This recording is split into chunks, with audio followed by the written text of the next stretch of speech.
Hello everyone. It is a beautiful sunny day now after some gloomy clouds, which we still have some clouds, but um, yeah, the trial today, what's there to say?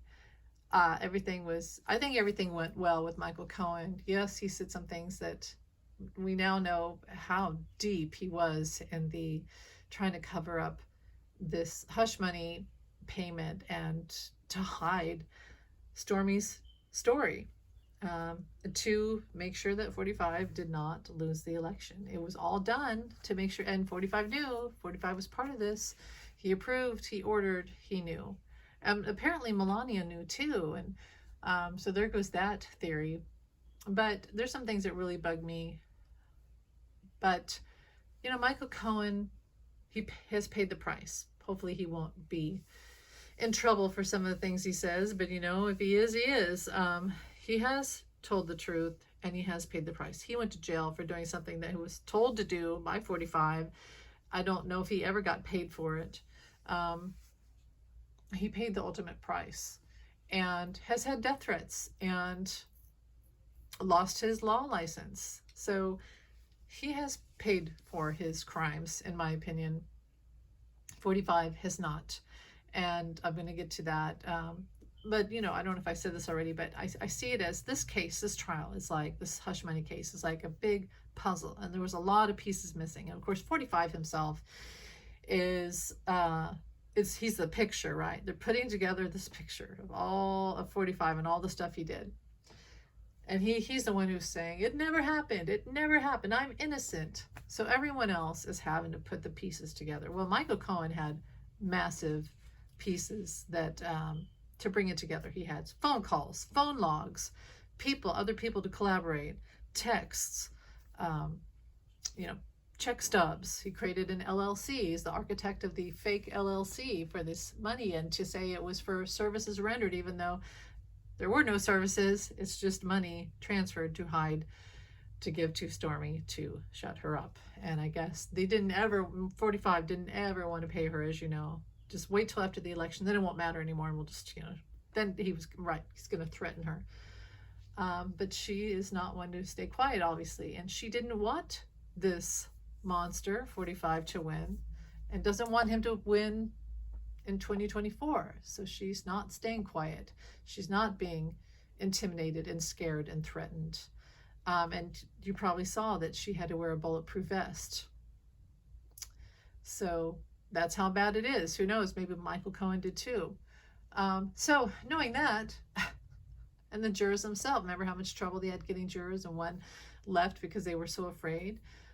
Knowing this, you would think that 45 would toe the line, and the people around him would help him. We don't want you to go to jail, right? We don't want you to look like a crazy lunatic, Charles Manson, out of control, law-breaking infidel, right?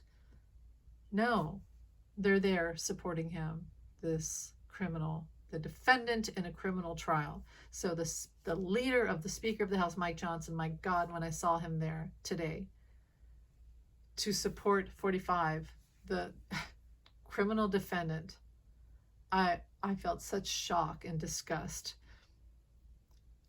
It really is disgusting. I can't even tell you.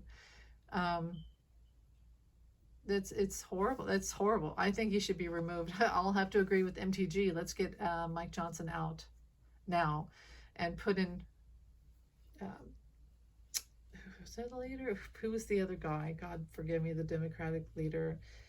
Oh God. Hakeem. So many names to remember.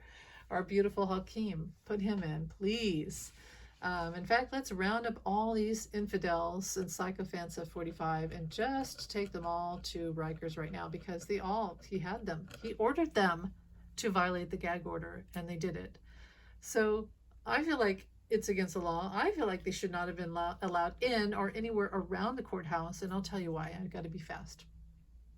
Because you know how 45 is obviously a sociopathic narcissist. He can't help it, okay? But other people can help it. Other people can say no, but that's the problem. They all get influenced, they all get gaslit, and they do his bidding. They're his flying monkeys. And so he ordered them.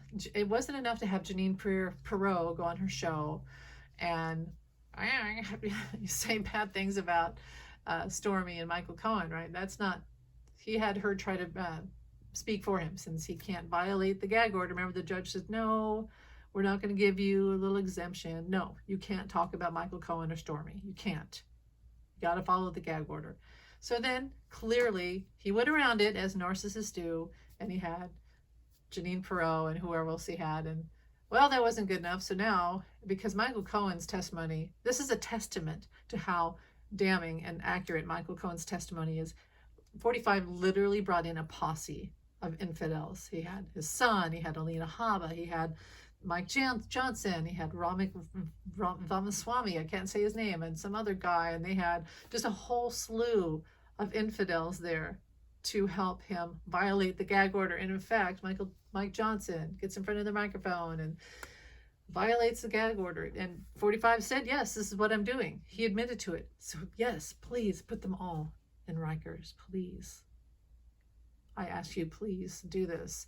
Yeah, when Mike, maybe that's, well, obviously his full name would be Michael, but Mike Johnson, I was truly disgusted. He's talking about Judge Mershon's daughter. Please, I ask you, what does she have to do with that? We haven't even seen her. It's the evidence. It has nothing to do with Judge Mershon's daughter. This is about evidence. This is about what 45 did. Stormy Daniels, she says, yes, he slept with me with 45. It happened. It's a real thing. And then he did this, and then he did that. But he's the guy that's she slept with.